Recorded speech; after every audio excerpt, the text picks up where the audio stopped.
Salut, jeune kiwi de République tchèque. Et... Ouais, c'est toujours pas ça, quoi. La dernière fois, j'ai eu un peu le malheur de vous dire que l'indépendance était la plus grande valeur qu'on transmettrait dans cette chaîne. C'était presque une erreur parce qu'en fait, il y a un truc qui m'intéresse encore plus de base, la base des bases, c'est l'originalité, la créativité.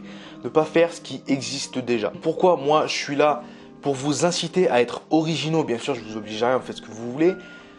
Tout simplement parce qu'être originaux, c'est quelque chose qui vient de vous, c'est vos idées, c'est pas un truc que vous avez repris ailleurs, que vous êtes inspiré d'un tel parce que bon, c'est quelque chose que vous aimez bien, ça marche bien, ça existe déjà ça.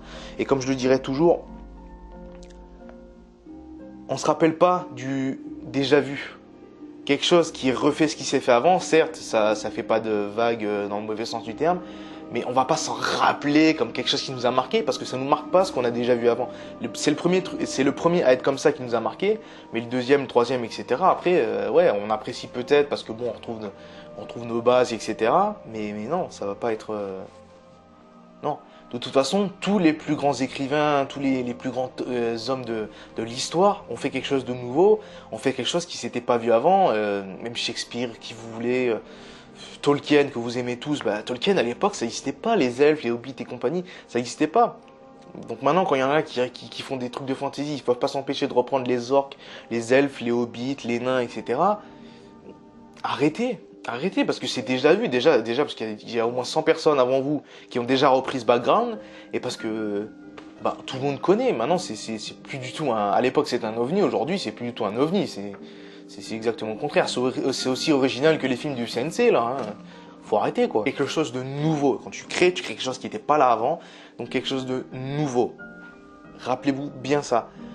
Sert pas à faire un truc qui, certes, ça vient de vous, mais bon, il y aura toujours votre touche un peu personnelle, mais qui quelque part est déjà vu avant. Donc pour faire ça, qu'est-ce que vous pouvez faire? Il y a des choses très simples, parce que bon, pour ceux qui se demandent s'ils n'ont pas d'idées, alors déjà sachez qu'il y aura pas mal de vidéos qui auront pour thème de vous donner des idées, de vous donner l'inspiration via un moyen ou via un autre.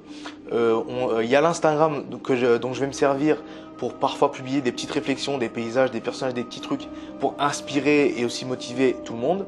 Déjà, sachez ça. Ensuite, qu'est-ce que vous pouvez faire pour être original? N'utilisez pas de clichés. Hein, les clichés qu'on connaît tous. Je sais pas, moi, la fille gentille et guérisseuse, même si bon, j'ai plus ou moins un peu mis dans les chroniques de Salfia, mais bon, le gros mec en armure balèze, je sais pas, qui va à la taverne, tout ça, c'est les clichés habituels, quoi. Hein. Si vous voulez vous écarter des clichés, il y a un truc très simple. C'est d'y mettre votre touche personnelle. Bon alors déjà, chacun a la vôtre, je vais pas vous expliquer comment ça marche chez vous. Mais ce que vous pouvez faire aussi, c'est de jouer avec l'attente qu'on a des clichés. C'est-à-dire que au personnage au début, il a l'air un peu cliché, tu vois. Il a l'air un peu cliché, il est comme il est, on s'attend à ce qu'il soit comme ci, comme ça. Et finalement, il y a une caractéristique qui est pas du tout attendue chez lui. Par exemple, pour vous donner un exemple que moi j'ai utilisé dans les chroniques de Salfia avec Delas, qui est un personnage, pour ceux qui ne l'ont pas lu, qui est typiquement l'archer agile avec des dagues furtifs, etc. Donc ouais, tu t'attends à un truc cliché, tu vois. En plus, il est jeune et tout, tu t'attends à un mec assez joyeux, etc. Ce qui est relativement le cas. Tu t'attends à un mec avec un humour vraiment sans foutiste, etc. Alors qu'au final, on a quelqu'un qui est vachement porté sur le sarcasme, ce qui d'ailleurs n'était pas prévu au début, mais c'est venu petit à petit parce que ça évolue comme ça évolue. Hein, quand on écrit, si vous le faites déjà, vous savez de quoi je parle, et si vous le faites pas, vous allez le savoir parce qu'on est là pour ça. Et finalement, il est devenu vachement sarcastique avec un côté. Bon, là, c'est un peu du spoil, tu vois, mais bon, c'est pas quelque chose de gros. Ou dans le deuxième tome, t'apprends que finalement, c'est un mec vache artistique qui joue du violon et tout, qui casse avec le côté un peu rigolo qu'on a tendance à lui mettre. Voilà, vous avez juste à mettre des petits trucs comme ça qui cassent avec ce côté-là du personnage. Par exemple, vous faites une magicienne très calme et tout, un peu à la Lulu dans FF10 pour ceux qui voient le délire. Et finalement, elle est du genre à faire 2-3 blagues. Finalement, elle est très sentimentale. Ou finalement, il y a des trucs comme ça qui cachent les clichés, c'est assez sympa. Ensuite, je vous dirai aussi que pourquoi ne pas faire ce que les autres font déjà. Vous savez pourquoi il faut être original, tout simplement parce que vous allez faire, si vous n'êtes pas, ce que d'autres font mieux que vous. Parce que, à moins que vous soyez une exception, vous faites partie de ces 99,9% des gens qui sont pas ceux qui écrivent le mieux, qui ont un verbe de malade, qui ont une poésie dans l'écriture, un truc qui te transmet immédiatement l'image, qui te fait vivre la chose. vous n'êtes pas forcément les plus doués dans votre domaine, donc vous allez faire ce que d'autres font mieux que vous. La seule manière de faire quelque chose que personne fera mieux que vous, c'est de faire quelque chose de fondamentalement original et de nouveau, qui vient de vous, qui a votre touche personnelle, qui sort du cœur de votre âme, et ça, personne d'autre pourra le faire à votre place. Donc certes, quelqu'un d'autre pourra faire son truc original à lui, peut-être mieux écrit que le vôtre, ou mieux réalisé en termes de film, ou mieux développé en termes de jeux vidéo.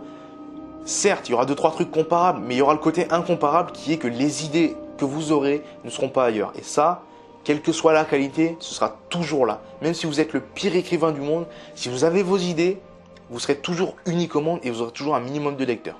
Bon, sans excès bien sûr dans la mauvaise qualité, mais vous voyez ce que je veux dire. Pour être original, qu'est-ce que vous pouvez faire aussi? Vous pouvez faire de la fusion de style, des caractères peu vus, etc. Par exemple, fusionner les caractéristiques de l'archer agile et celui de la magicienne calme et en faire une archère calme, un peu cynique, tout ça, ou en faire une magicienne très rigolote, portée sur la connerie, vachement détachée de ce qui se passe.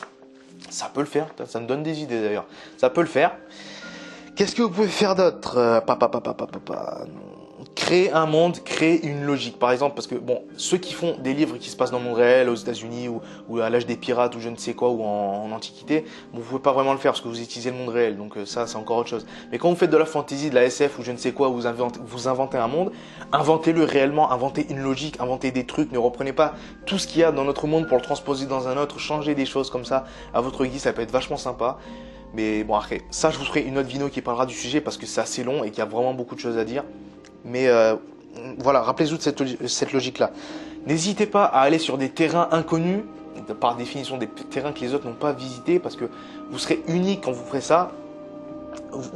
Bon, je sais que je me répète là depuis tout à l'heure, mais je vous rappelle l'exemple qu'on verra dans une prochaine vidéo qui est du cheval et de la voiture, qui est que personne n'aurait demandé une voiture à l'époque où il y avait, on conduisait avec des chevals. Oui, des chevals, j'ai dit. Si vous allez sur des terrains inconnus, je comprends bien que ce soit un peu effrayant de se dire, putain, s'il faut, personne va accrocher au délire, etc.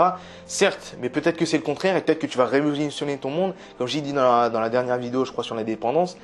Quand tu fais quelque chose qui est connu, certes, tu vas pas être pointé du doigt comme étant de la grosse merde qui chamboule tout, qui sert à rien, un délire tout pourri, tu vas pas, voilà. Parce que je sais que c'est pas marrant de se faire pointer du doigt quand c'est de l'art, parce que l'art ça sort du cœur, et quand on se fait pointer du doigt notre truc comme étant de la merde, ça touche profondément et ça fait chier. Mais tu ne seras jamais vu comme un révolutionnaire en reprenant les trucs de Tolkien. Tolkien, lui, était révolutionnaire, toi, t'es juste un souvent imité, jamais égalé, quoi. Donc apportez votre touche, apportez votre valeur. Que ce soit même sur l'angle, sur certains aspects, n'importe quel angle, n'importe quel aspect, sur votre façon d'écrire, sur votre façon de mettre en page, de raconter le récit, commençant par le début, puis ensuite la fin, puis ensuite tu reviens au début, je sais pas, n'importe quoi, quel que soit l'angle ou l'aspect, apportez votre touche personnelle, que ce soit l'histoire, les personnages, les mondes, la logique, les punchlines, ce que vous voulez, j'en sais rien, mais apportez toujours votre touche personnelle, nous on est là pour ça, et je vous y encourage vraiment. Voilà. C'était tout pour aujourd'hui avec l'originalité. À la prochaine.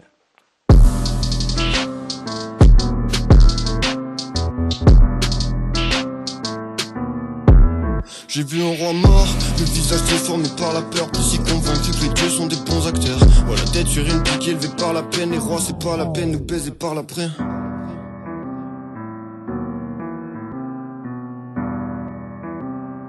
Taylor about the fucking flex.